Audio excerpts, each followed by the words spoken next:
અમદાવાદમાં રથયાત્રા પહેલા 11 જૂને નીકળશે જળયાત્રા.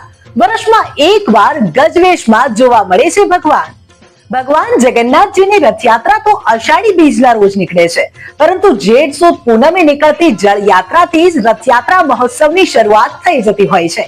આ વખતે અમદાવાદમાં ભગવાન જગન્નાથજીની 148મી રથયાત્રા યોજાવાની છે, ત્યારે મિની રથયાત્રા તરીકે ઓળખાતી જળયાત્રા 11 જૂને નીકળશે.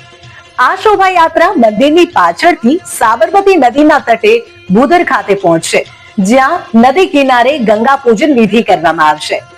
વિધિ પૂર્ણ થયા બાદ મહંતોની હાજરીમાં 108 કળશમાં નદીના પાણીને ભરવામાં આવશે અને ત્યારબાદ તેને મંદિરે લાવવામાં આવશે અને તે પછી આ જળથી ભગવાનનો ભવ્યાતિ ભવ્ય જળાભિષેક કરાશે. ત્યારબાદ ષોડશોપચાર પૂજન કરીને ભગવાનને ગજવેશ પહેરાવવામાં આવશે. કહેવાય છે કે ગણેશ ભક્તને ભગવાન જગન્નાથજીએ આ જ સ્વરૂપમાં દર્શન આપ્યા હતા અને ત્યારથી જળયાત્રાના દિવસે ભગવાનને આ રીતે તૈયાર કરવામાં આવે છે.